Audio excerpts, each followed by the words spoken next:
परिचय। रात को सोते समय मीना ने यह महसूस किया कि उसका बिस्तर हिल रहा है। वो जागती है तथा देखती है कि उसकी माँ घर से बाहर आने को बोल रही है। उसके पापा उसके छोटे भाई को अपनी गोद में लेकर भाग रहे हैं। वे सभी अपने घर से बाहर आ जाते हैं। वो देखते हैं कि उनके पड़ोस के कई लोग पहले से ही वहां मौजूद थे। बाहर खड़े होकर वे देखते हैं कि उनके घर की खिड़कियां तथा दरवाजे हिल रहे हैं। मीना की माँ उसे बताती है कि ये भूकंप है। उस रात वे सभी पार्क में बैठते हैं। अगले दिन सुबह उसके पापा अखबार लाते हैं। अखबार की मुख्य खबर शहर में भूकंप के बारे में थी। बच्चों, आओ आज हम प्राकृतिक विपत्तियों के बारे में विस्तार से चर्चा करते हैं। आओ सीखें। प्राकृतिक विपत्तियों को परिभाषित करना। प्राकृतिक विपत्तियों के प्रकारों की सूची बनाना। प्राकृतिक विपत्तियों के प्रभाव की व्याख्या करना। प्राकृतिक आपदा के दौरान बरतने वाली सावधानियों का सुझाव देना। प्राकृतिक विपत्ति। अगले दिन मीना स्कूल जाती है। कक्षा के अन्य विद्यार्थी घटना के बारे में जानने को उत्सुक हैं। रश्मि नाम की एक विद्यार्थी मैडम से पूछती है, मैडम, मैं ये जानना चाहती हूँ कि कल रात को क्या हुआ था? बच्चों, हमने कल एक भूकंप का अनुभव किया था। यह एक प्राकृतिक विपत्ति है। ऐसी प्राकृतिक घटनाएं जो किसी क्षेत्र पर घातक असर छोड़ देती हैं, प्राकृतिक विपत्तियां कहलाती हैं। भूकंप। किंतु मैडम, भूकंप क्यों आता है? रश्मि, जब पृथ्वी के नीचे कोई अचानक परिवर्तन होता है तो उससे पृथ्वी की पपड़ी यानी क्रस्ट हिल जाती है, जिसके कारण भूकंप आता है। जब भूकंप आता है तो जमीन कांपने लगती है। जब कंपन तेज होता है तो जमीन के कुछ हिस्सों में दरारें आ जाती हैं। भूकंप के प्रभाव। मैम, क्या भूकंप के दौरान इमारतों की दीवारें भी गिर जाती हैं? हाँ, यदि इमारतें कमजोर होती हैं तो इमारतों तथा घरों को भारी नुकसान होता है। मनुष्य तथा जंतु घायल हो सकते हैं, यहाँ तक कि मर भी सकते हैं। संपत्ति को भारी नुकसान पहुंचता है, यहाँ तक कि भारी भूकंप के दौरान बांधों में भी दरारें आ जाती हैं तथा वे टूट जाते हैं। बांधों के टूटने के परिणाम स्वरूप बाढ़ आ जाती है। प्राकृतिक विपत्तियों के प्रकार। मैडम, क्या भूकंप के समान और भी प्राकृतिक विपत्तियां हैं? हाँ रश्मि, प्रकृति में और भी कुछ विनाश वाली घटनाएं जैसे बाढ़, सूखा तथा चक्रवात आदि होते हैं। ये प्राकृतिक आपदाएं कहलाती हैं। बिजली गिरना, सुनामी तथा भूस्खलन भी प्राकृतिक आपदाएं ही हैं। मैडम, हम इन सभी प्राकृतिक आपदाओं के बारे में और अधिक जानना चाहते हैं। बाढ़। अब मैं तुमको बाढ़ के बारे में बताती हूँ। क्या तुम्हें पता है कि भारी वर्षा के कारण बाढ़ आती है?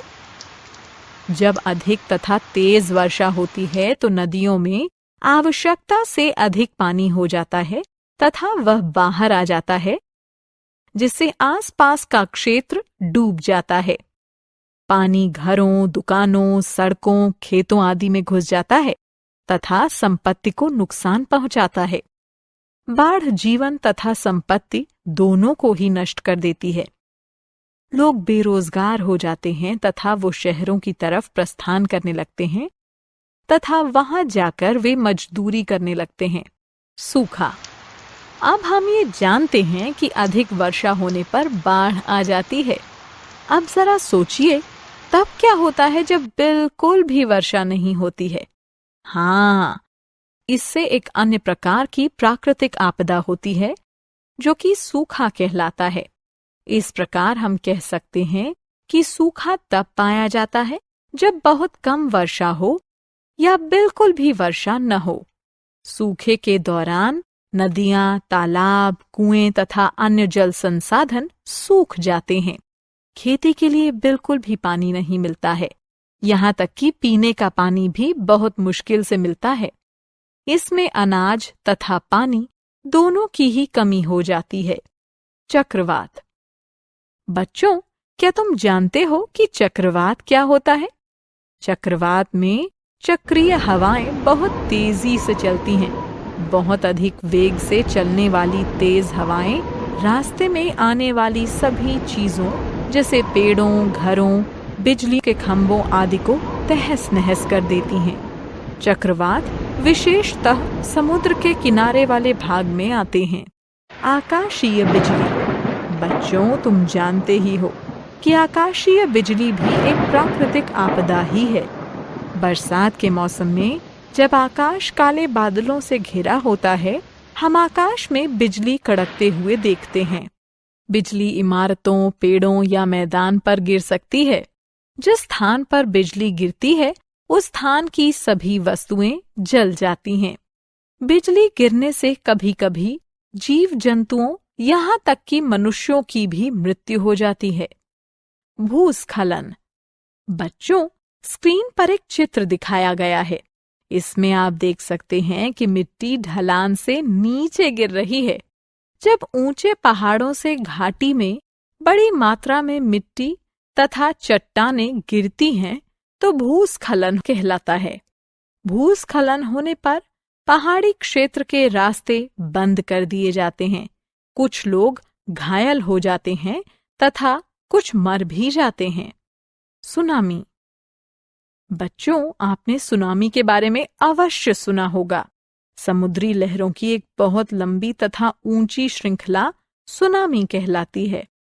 यह समुद्र के किनारे रहने वाले लोगों तथा उनकी संपत्ति को बहुत भारी नुकसान पहुंचाती है। पानी के नीचे भूकंप, भूस्खलन तथा ज्वालामुखी के फटने के कारण उत्पन्न होने वाली समुद्री लहरों की श्रृंखला सुनामी कहलाती है। ये लहरें 30 मीटर ऊंची तथा 200 किलोमीटर तक लंबी हो सकती हैं तथा 200 से 300 किलोमीटर प्रति घंटे की रफ्तार से चलती हैं। बाद के प्रभाव तथा राहत। बाढ़, सूखा, तूफान, भूकंप, बिजली गिरना, भूस्खलन तथा सुनामी ये सभी प्राकृतिक विपत्तियां हैं। इन्हें रोका नहीं जा सकता। ये भारी नुकसान पहुंचाते हैं। इसके परिणाम स्वरूप बहुत अधिक क्षति पहुंचती है। ये याद रखना अति आवश्यक है कि जब ये प्राकृतिक विपत्तियां आएं, तो पहले लोगों को बचाना चाहिए तथा उसके बाद अन्य चीजों तथा संपत्तियों को बचाने की कोशिश करनी चाहिए, जो कि पुनः भी बनाई जा सकती है। सरकार प्राकृतिक आपदा समिति बनाकर भी प्राकृतिक विपत्तियों से प्रभावित लोगों की सहायता करती है।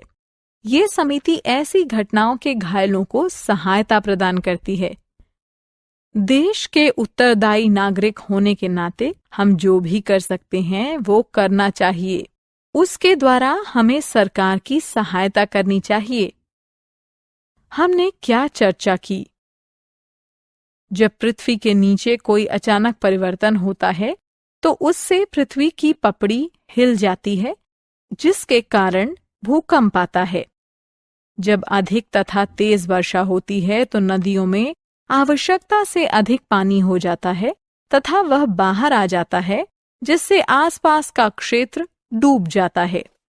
सूखा तब पाया जाता है जब बहुत कम वर्षा हो या बिल्कुल भी वर्षा न हो। सूखे के बाद अनाज तथा पानी की कमी हो जाती है। तेज चक्रीय हवाओं का बहुत अधिक वेग से चलना चक्रवात कहलाता है। चक्रवात रास्ते में आने वाली सभी चीजों को तहस नहस कर देता है। चक्रवात विशेषतः समुद्र के किनारे वाले भागों में आता है। बिजली तब कड़कती है जब आकाश में काले बादल घिर आते हैं। जब बिजली गिरती है तब सब कुछ जला देती है। जब ऊंचे पहाड़ों से घाटी में बड़ी मात्रा में मिट्टी तथा चट्टानें गिरती हैं, तो यह भूस्खलन कहलाता है। पानी के नीचे भूकंप, भूस्खलन तथा ज्वालामुखी के फटने के कारण उत्पन्न होने वाली समुद्री लहरों की श्रृंखला सुनामी कहलाती है।